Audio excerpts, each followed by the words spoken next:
বাড়িয়ে যে কথাটি বলতে চাই যে অনেকজনের সাথে আলোচনা শুনলাম, আপনারা দুঃখের কথাগুলো বলেছেন যে আপনাদেরকে ডেকে এনে আজকে আপনাদেরকে সম্মানিত করা যাচ্ছে, আপনাদেরকে স্মরণ করছি, শ্রদ্ধার সহিত যারা জীবন দিয়েছে তাদের কথা মনে করছি, এই অনুষ্ঠানের প্রাপ্য থেকে দিয়ে যাবে। এই কাজটি কমপক্ষে আমরা করতে পেরেছি। আমাদের ডক্টর সামন সেলিম ভাই সহ নবীন যারা আয়োজক তারা করতে পেরেছে। আজকে আমরা তাদের মাধ্যমে আপনাদের সামনে উপস্থিত হয়েছি বলে কিন্তু আমরা নিজেরা ধন্য মনে করেছি। তবে সরকারের কাছে যে দাবি আপনার যে কথা বলছেন আমি আপনার সাথে একমত, কারণ আমরা ৭১ দেখেছি, ৭১ যারা শহীদ হয়েছে তাদের মুক্তিযোদ্ধাদেরকে নিয়ে কিন্তু এখনো নাটক চলতেছে। আপনি কথাটা অনেকেই বলেছেন, আসলে এই কাজটি খুব একটা কঠিন কাজ না। আজকে যারা সরকার ক্ষমতা আছে তারা কিন্তু নানা ধরনের সংস্কার কর্মসূচি দিয়েছে, কিন্তু আপনাদের আলোচনাতে শুনলাম যে সংস্কার করেন, কিন্তু আমাদের কাজটা দ্রুত করতে কোথায়? আমরা প্রাণ দিয়ে আপনাদেরকে বসিয়েছি, নতুন সমাজ চাই, নতুন দেশ চাই, কিন্তু আমাদের প্রাপ্যদের আমাদের দেশের রাষ্ট্রীয় ক্ষমতা বসতে চাই না। আপনার কথা বলছেন, আপনারা কি চান যে আপনাদের সুনির্দিষ্টভাবে আপনাদের তালিকাগুলো করে একটা ঘোষণাপত্র দেওয়া হোক, আপনাদের কিন্তু এতটুকুই চাওয়া কিন্তু খুব একটা বেশি না। এটা সত্য কথা। আমি আপনাদেরকে বলতে চাই, আপনার সাথে একমত, যদি ৭১ মধ্যে এরকম দেরি করা হয় তাহলে কিন্তু অনেক কিছু ঘটেছে। সত্য মিথ্যার একটা বারবার গল্প তৈরি হতে পারে, অনেক না জানা অজানা ঢুকতে পারে, এটা করতে দেওয়া যাবে না।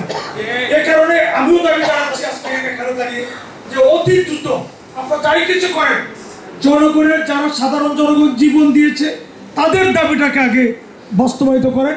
এটা কোনো কঠিন কাজ না, কারণ আজকে সেলিম ভাই এবং নবীন যারা ডেকেছে আজকে কিন্তু কুমিল্লাতে আপনারা এসেছেন, তার মানে আপনাদেরকে সহজে পাওয়া যায়। আপনারা কোনো সমাজের অন্য লোকের মতো তো দামি লোক না, আপনার সাধারণ মানুষ, আপনাদেরকে ডাকলেই পাওয়া যায়। তাহলে সমস্যাটা কোথায়? সমস্যাটা please welcome to stage Monir Hossain. উপস্থিতি সবার প্রতি আমার সালাম, আসসালামু আলাইকুম ওয়া রাহমাতুল্লাহ।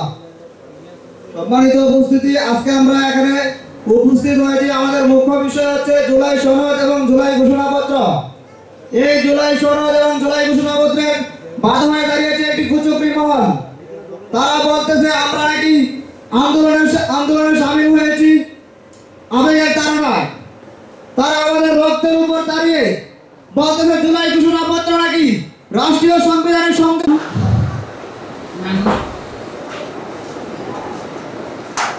মানে যারা দেশের নিরাপত্তা দিবে বলে,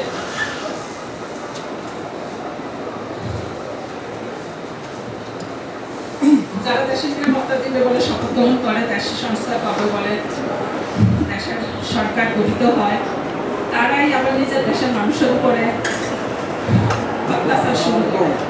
আমার সবচেয়ে বড় কষ্ট লাগে যেখানে শেখ হাসিনার মতন একজন রাক্ষসী মহিলা, উনি তো আমাদের দেশের সরকার ছিল, আমরা তো ওনাকে সরকার মেনে নিয়েছিলাম, উনি আমাদের সন্তানদের উপরে এইভাবে নিরাপদ, যাদের কোনো ছাত্রদের কাছে কোনো অস্ত্র ছিল না, কিছু ছিল না, নিরাপদ ছাত্রদের উপরে এইভাবে গুলি বর্ষণ করছে, এইভাবে অনেক মায়ের বুক খালি করছে।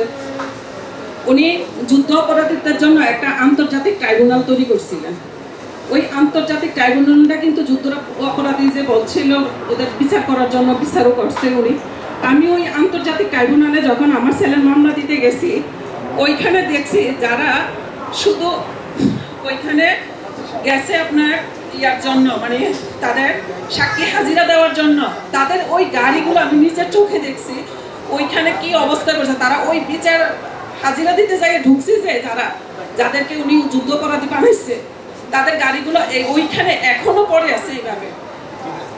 তো উনি যে ট্রাইব্যুনালটা তৈরি করছে ওই লোকগুলো কিন্তু আমাদের দেশের মানুষই ছিল, আমার দেশের মানুষ ছিল। উনি যুদ্ধ অপরাধী বলে ওদেরকে হত্যা করে। আমিও চাই ওই আন্তর্জাতিক ট্রাইব্যুনালে ওইখানে এই রাক্ষসী শেখ হাসিনা তার দলবল বাহিনী যারা আমাদের নিরস্ত্র সন্তানের উপর অত্যাচার করছে, ওই বিচার ওইখানেই হোক তাদের, এই আন্তর্জাতিক ট্রাইব্যুনালে। আমি আন্তর্জাতিক ট্রাইব্যুনালও মামলা করছি আমার ছেলের জন্য। আমি চাই এই রাক্ষসী স্বৈরাচারী কোনো সরকার এই দেশে আর আসতে পারবে না। যে সরকারই আসবা ওই সরকারকে এইভাবেই ছাত্ররা আন্দোলন করে তারাইব। আমার সন্তানকে ফ্লোরে শোয়েছে, আমার ফ্লোরটা রক্তে ভেসে গেছে।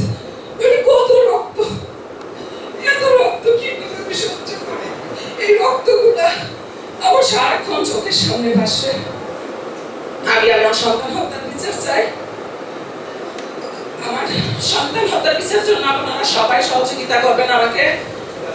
আমার সকল শহীদ ও আহত পরিবারের সবাই প্রতি আপনারা ইয়ে করবেন। আর জুলাই সনদ তো অবশ্যই চাই, আমরা জুলাই সনদ আমরা অবশ্যই চাই, কারণ আমরা অনেক আতঙ্ক এবং ভয়ে থাকি কখন আমাদের উপরে কি হয়। যে আমরা বাধা সৃষ্টি করছে, আসলে আমরা তার কারণ জানতে চাই।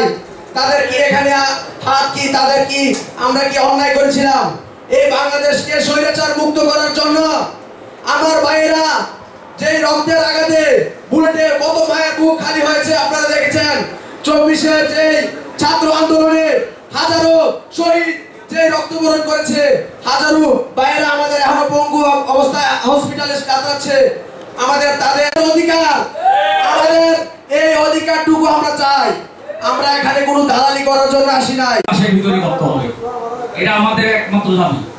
এবং আমরা সবাই কোন দলীয় দৃষ্টিকোণ জুলাইয়ের ব্যাপারে যা হবে এই অধিকারের ব্যাপারে আমরা কথা বলবো। এখানে রাজনীতি চলবে না। অনেকে অনেক দল করতে পারে, কোন দলের প্ল্যাটফর্ম আমরা হব না।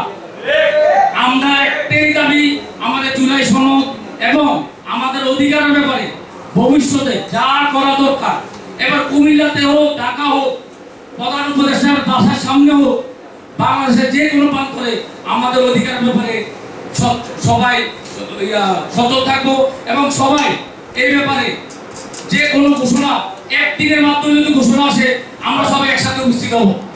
এবং ঢাকা ঢাকার জেলা ডিসি স্যার, ডিসি হচ্ছে উনি 64 জেলার ডিসির সভাপতি, ওনার সমন্বয়ে ডিসি স্যারের ইয়েতে কিন্তু বিল্লাল ভাই কাজ করতেছে 64 জেলার মানে যে আহতদের বা শহীদ পরিবারের নিয়ে কাজ করে তামিমের সমন্বয়ে উনি কাজ করতেছে। বিল্লাল ভাই এখানে আছে বা পাশাপাশি আমি করতেছি।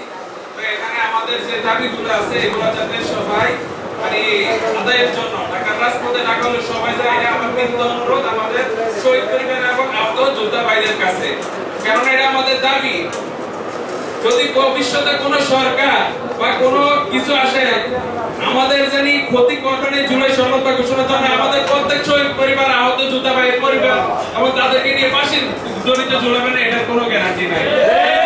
যে কলিজার যে রক্তক্ষরণ হচ্ছে এটা কেউ আমাদেরকে মূল্যায়ন করে না। আমাদের এই কথাটা বলেন একবার, এই যে আমরা এইবার কিভাবে আসি, এই আমরা যারা জুলাই যারা আহত হয়েছে, যারা নিহত হয়েছে, তাদের পরিবাররা কর্মস্থলে ছিল, কর্মস্থল থেকে একবারে সম্পূর্ণ মানে আমাদের ওখানে আর কর্মস্থলে যাওয়ার মতো কোনো ব্যবস্থা নেই। এখন আমরা যাই সরকার থেকে যে ত্রাণ পেয়েছিলাম এগুলা খেয়ে বেঁচে আছি। এখন অন দা ওয়েতে আছে, ওনারা আসবে। এই জন্য আমরা প্রধান অতিথির আগে দুই একজন শহীদ পরিবার তারপর আমার কথা হলো আমরা অনেক কষ্ট করে প্রোগ্রামটা সাজিয়েছি আর আমাদেরকে অনেকেই সহযোগিতা করেছেন। তার মধ্যে অন্যতম আমাদের ইস্টার্ন মেডিকেলের চেয়ারম্যান ডক্টর শাহ মোহাম্মদ সেলিম, আর এদিকে সাহেব আমাদের ছোট ভাই, সে অনেক ভুল করতে পারে, আপনারা ক্ষমাসুন্দর দৃষ্টিতে দেখবে। সে ভালো ছেলে, খুবই ভালো ছেলে। সে যে কষ্ট করছে, অনলাইনে সে অনেক যোগাযোগ করছে, আমরা অনলাইন অফলাইনে যোগাযোগ করছি। এই প্রাণবন্ত প্রোগ্রামের দাবিদার আব্দুল্লাহ বাকি এবং সাহেব, আমি তাদেরকে মাত্র সহযোগিতা করছি দূরে থেকে। আর আমার কত আমাদের যে আজকে দাবি, আমি আসলে উপস্থাপন করতে ভুলে গেছি। আমাদের সভাপতিত্ব করছেন আমাদের অ্যাডভোকেট আবুল কালাম আজাদ ভাইয়ের সহধর্মিনী, আর প্রধান অতিথি আমাদের ডক্টর শাহ মোহাম্মদ সেলিম ভাই, বিশেষ অতিথি আছেন আমাদের সমবায় ব্যক্তিত্ব সিরাজ ভাই, তারপরে আছে আমাদের সামাজিক ব্যক্তিত্ব মান্নান ভাই, তারপরে শাহিদুর রহমান তামান্না ভাই। তারা আমাদেরকে সময় দিয়েছেন, এই জন্য আমি তাদেরকে ধন্যবাদ জানাই। আর আমি এতটুকু বলবো, আমাদের যে সাথে নিয়ে ওনার ছেলেকে সাথে নেওয়ার জন্য এই যুদ্ধে অংশগ্রহণ করেছিলেন। আমি আপনাদের জন্য কি করতে পারবো আমি জানি না, তবে আমি চেষ্টা করে যাব। আমি প্রথমে বলছি আমি কি করতে পারবো আমি জানি না। আপনাদের আজকের মানে যে আমাদের ওনার বক্তব্য এবং কিছুক্ষণ আগে যে বক্তব্য দিয়ে গেছেন তাদের বক্তব্য শুনতে, যাদের ছেলে আরো যে বেদনার কথা শুনে আমার আসলে আমারও ছেলে পেলে আছে, আমি চোখে নিয়ে রাখতে পারি নাই। তবে আমি আজকে আর বিশেষ কোনো বক্তব্য রাখতে পারবো না, কারণ আমার আসলে অত্যন্ত দুর্বল হয়ে গেছে আপনাদের এই বক্তব্য শুনে। তো আজকে আপনারা যারা আছেন আমি মনে করি আর কি আল্লাহ তাআলা আপনাদের পিছনে আছে। আপনাদের মানে যে এই যে আপনাদের ছেলেরা এই অবদান রেখে গেছে বাংলাদেশের জন্য স্বৈরাচারী সরকারকে মানে তারাই আপনার এই প্রতিধান এই দেশের মানুষের জন্য আমি মনে করি থাকবে। সামাজিক আন্দোলন সহ মহান বাংলাদেশের স্বাধীনতা সংগ্রাম থেকে শুরু করে আজকের এই 24শে জুলাইয়ের যে আন্দোলন, সেই আন্দোলনের সিফাত এবং শহীদদের স্মরণে শহীদদের পরিবারকে নিয়ে আজকে একটি ব্যতিক্রম ধর্মী আয়োজন যারা করেছেন, আমি কুমিল্লার স্বতঃস্ফূর্তভাবে কুমিল্লা সচেতন রাজনৈতিক ফোরাম থেকে শুরু করে সামাজিক সংগঠন থেকে শুরু করে কুমিল্লার সকল গণতন্ত্র মানা মানুষদের পক্ষ থেকে আপনারা আজকে যারা এই আয়োজনটা করেছেন তাদের প্রতি কৃতজ্ঞতা এবং রক্তিম শুভেচ্ছা জানিয়ে আমি আমার বক্তব্য শুরু করতে চাই। সহবত সাথী এবং বন্ধুরা, শ্রদ্ধা জানাতে চাই জুলাই 24 যুদ্ধে যারা শহীদ হয়ে তাদের পরিবারের সদস্যরা যারা এখানে উপস্থিত হয়েছেন তাদেরকে কুমিল্লাবাসীর পক্ষ থেকে আপনাদের প্রতি কৃতজ্ঞতা জানাতে চাই। ঘটনে আপনারা কোনো রাজনৈতিক দলের প্ল্যাটফর্মে না থেকেও শুধুমাত্র শিক্ষক, ছাত্র, বুদ্ধিজীবী থেকে শুরু করে কামার কুমার থেকে শুরু করে রিক্সাওয়ালা থেকে শুরু করে অনেকেই এই যুদ্ধে আহত এবং শহীদ হয়েছে। তাদের সবার প্রতি আজকের এই আয়োজন থেকে আমরা কিন্তু শুকরিয়া জানাতে চাই। আমি আজকের এই আয়োজন যারা করেছে সর্বপ্রথমে আমাকে যখন বলা হলো যে আমরা এই ধরনের একটা আয়োজন করতে চাই, সেই ব্যাপারে আপনার একটা মতামত আমরা চাই। আমি সেদিনে বলেছিলাম যে জুলাই যোদ্ধাদের কোনো পরিচয় থাকবে না, কোন রাজনৈতিক পরিচয় নিয়ে তারা থাকবে না, তাদের একটাই পরিচয় থাকবে, তারা জুলাই যোদ্ধা। দাবি জানিয়েছেন, সরকারের দায়িত্ব সরকার পালন করবে। আপনারা অনেকে জানেন না, এই যুদ্ধকালীন সময়ে 2024-এর 18 জুলাই আমার ছেলে নর্থ সাউথ ইউনিভার্সিটি থেকে পাস করে ইংল্যান্ড থেকে মাস্টার্স করে বাংলাদেশে এসেছিল। তার 7ই আগস্ট তার ইংল্যান্ডে ফেরার কথা ছিল। নর্থ সাউথ ইউনিভার্সিটির অ্যালামনাইয়ের সে সভাপতি হিসাবে যখন এই আন্দোলন সংগ্রাম শুরু হয়েছিল তখন কিন্তু সে তার ছোট ভাই বোনদের সাথে শরীক হয়ে ঢাকার রামপুরা থেকে শুরু করে যে আন্দোলনটা, এই আন্দোলনের সাথে সে সম্পৃক্ত ছিল। আজকে সে একটি রাজনৈতিক দলের প্ল্যাটফর্মের সাথে সম্পৃক্ত হয়েছে। আমি এই কথাটা কেন বললাম, আজকে আপনারা এখানে যারা যুদ্ধ আছেন বা সেদিন যারা এই যুদ্ধে অংশগ্রহণ করেছিলেন তারা কেউ কোনো রাজনৈতিক দলের আহ্বানে সাড়া দিয়ে কিন্তু আপনারা ডাক দেন নাই। আপনারা স্বৈরাচারের যে নিষ্পেষণ, যে নির্বিচার গুলি, সেই গুলির বিরুদ্ধে এদেশের মা বোন থেকে শুরু করে প্রত্যেকটি শিশুরা পর্যন্ত রাস্তায় নেমে এসেছিল। ঢাকায় যেমনি ভাবে নেমেছিল ঠিক তেমনি ভাবে কুমিল্লায় যে সমস্ত ছাত্র জনতা আন্দোলন সংগ্রাম করেছে, কুমিল্লা বিশ্ববিদ্যালয়ের ছাত্রছাত্রী থেকে শুরু করে ভিক্টোরিয়া কলেজ থেকে শুরু করে বিভিন্ন স্কুল কলেজের ছাত্রছাত্রীরা পুলিশ লাইনে কি নির্মম ঘটনা ঘটেছে আপনারা দেখেছেন। আজকে এই জায়গায় দাঁড়িয়ে যারা সেদিন এই ঘটনাগুলো করেছে তাদেরকে আমরা চিরভাবে আমরা নিন্দা জানাই এবং কুমিল্লা থেকে তাদেরকে আমরা চিরতরে বহিষ্কারের জন্য দাবি জানাই। জুলাই যোদ্ধা বন্ধুরা, শহীদ পরিবারের সদস্যরা, আপনারা জানেন আমি ব্যক্তিগতভাবে একটি মেডিকেল কলেজের প্রতিষ্ঠাতা। আমি স্টার মেডিকেল কলেজে এই জুলাই যুদ্ধকালে আমার এক ভাই বলে গেছে যে প্রাথমিক চিকিৎসা দিয়ে তাকে ছেড়ে দিয়েছিল। আপনারা নিশ্চয়ই জানেন তৎকালীন সময়ে প্রত্যেকটি সংগঠনে, প্রত্যেকটি প্রতিষ্ঠানে কিছু কিছু মতদর্শগত লোক ছিল। তাদেরকে উপেক্ষা করে আমরা জুলাই যোদ্ধাদেরকে চিকিৎসার জন্য আমরা আলাদা প্ল্যাটফর্ম করে আমি আমার স্টার মেডিকেল কলেজে প্রায় 100 করে যোদ্ধাদেরকে আমরা চিকিৎসা সেবা দিয়েছিলাম। সেটা তাদের মনের অজান্তে, তাদের নলেজের অজান্তে। সেদিন যদি 5ই আগস্ট শেখ হাসিনার পতন না ঘটতো, আজকে যে পুলিশ অফিসার ভাই এখানে বসা আছেন উনি তখন বাধ্য হতো আপনাদেরকে গ্রেফতার করার জন্য। আজকে সরকারের পরিবর্তনের কারণে আজকে আপনারা বীরের বেশে এখানে কথা বলতে পারছেন, আপনারা এখানে উপস্থিত হতে পারছেন। এটা হচ্ছে বিপ্লবের ইতিহাস, এটা হচ্ছে বিপ্লবের নীতি। আপনি যদি জয় হন তাইলে আপনি বিপ্লবী, যদি আপনি পরাজিত হন তাইলে আপনি দেশদ্রোহী। আজকে যারা নির্বিচারে আমার মা বোনদের হত্যা করেছে, আমার ছাত্র বন্ধুদের হত্যা করেছে, তাদের বিরুদ্ধে যদি কথা বলতে গিয়ে আজকে যদি রাজনৈতিক দলগুলো খণ্ডিত হয়, রাজনৈতিক দলগুলো যদি ভোটের আশায় কিছু ব্যালেন্স করে, সেটা আপনারা কোনোদিন মেনে নিতে পারবেন না, আপনারা মানবেন না। আমাদের শহীদ পরিবারের সদস্য আছে কুমিল্লা, আপনাদের প্রতি আমার উদাত্ত আহ্বান থাকবে, আপনারা সবাই মিলে দল মত নির্বিশেষে কারো দলাদলি কারো যেতে লাগে আপনারা একটা কুমিল্লা একটা নতুন সংগঠন সৃষ্টি করে যেটা সারা বাংলাদেশে প্রতিনিধি হিসেবে প্রতিষ্ঠা লাভ করবে। আমি ইনিশিয়ালি আমার সাথে যখন আলোচনা করেছিল যে আজকের অনুষ্ঠানটা কি নামে করব, আমি তখন বলেছিলাম যে জুলাই যোদ্ধা পরিষদ, যে কোনো একটা নাম দিয়ে তোমরা আয়োজনটা করো, আগে সবাই আসুক, আসার পর সিদ্ধান্ত নেবে। যদি শেখ মুজিবের হত্যার বিচার হতে পারে, তাহলে জুলাই যোদ্ধাদের যারা হত্যা করেছে বাংলাদেশের মাটিতে এক সময় তাদেরকে আমরা বিচার করতে হবে। এই জন্য যুদ্ধ শেষ হয়নি, যুদ্ধ। আমি তাই বলতে চাই, আপনারা সঠিকভাবে থাকবেন। কোন রাজনৈতিক ষড়যন্ত্রের মেরুজালে পড়ে মিথ্যা কোন আসামি দিয়ে মামলাটাকে আপনারা নষ্ট করার চেষ্টা করবেন না। ভিডিও ফুটেজ এবং সঠিকভাবে যারা অস্ত্র নিয়ে আপনাদের উপর আঘাত করেছে, যারা আপনাদেরকে মিছিলে বাধা দিয়েছে, তাদেরকে চিহ্নিত করে তাদের ব্যাপারে সবাই একমত থেকে আওয়ামী দুঃশাসনের সাথে যারাই জড়িত ছিল তাদেরকে এই বাংলাদেশ থেকে বিতাড়িত করার যে আপনারা যে চেষ্টা করছেন বা সরকারের যে প্রচেষ্টা, সেই প্রচেষ্টার সাথে সবাই একমত থেকে আগামী দিনগুলোতে একটি সুন্দর সোনালী বাংলাদেশ গঠনের ঐক্য কামনা করে। আপনি কি সত্যি আহত?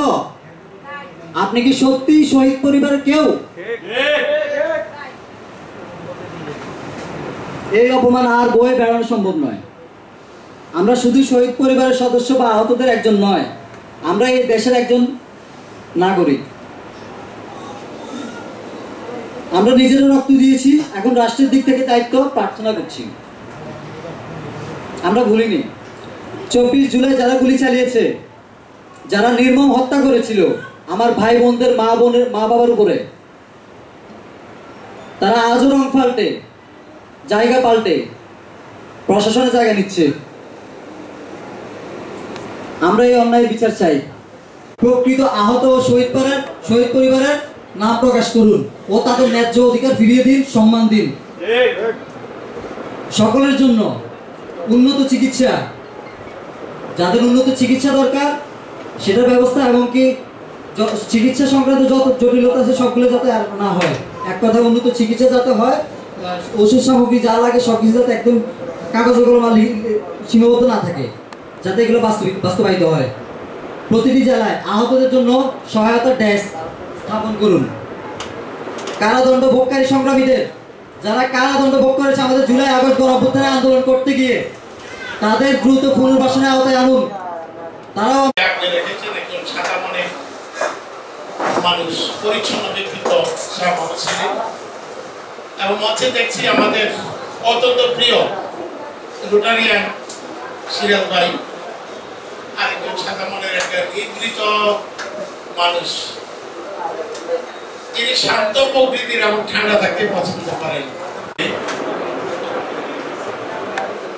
এবং গত 21 জুলাই যারা ছোট ছোট বাচ্চা যারা আহত হয়েছেন তাদেরকেও শ্রদ্ধা করে স্মরণ করছি এবং তাদের সুস্থতা কামনা করছি। আজকে এই যে বিষয়টা নিয়ে আলোচনা হচ্ছে এখানে জুলাই 24 গণহত্যা, এই বিষয়ে একটা বিষয় না বললেই নয় যে যেসব মানে ছাত্রছাত্রী, কলেজ বিশ্ববিদ্যালয় স্কুলের যেসব ছাত্রছাত্রী এই গণঅভ্যুত্থানে যারা অংশগ্রহণ করেছিলেন, তারা একটা বিশেষ ভূমিকা রেখেছিলেন দেশের জন্য।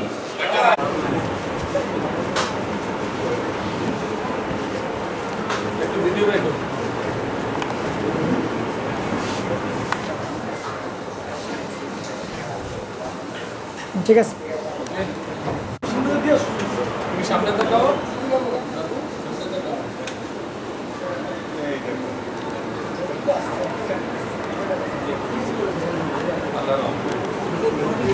জি,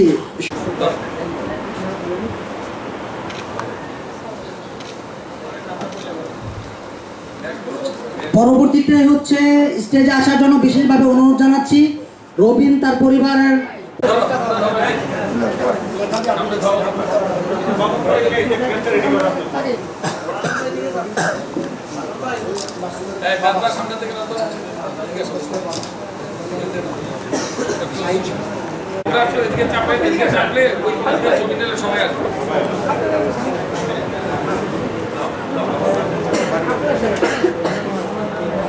পরবর্তীতে ক্রেশ গ্রহণ করার জন্য বিশেষভাবে আহ্বান জানাচ্ছি আশরাফ ভাইয়ের পরিবারকে।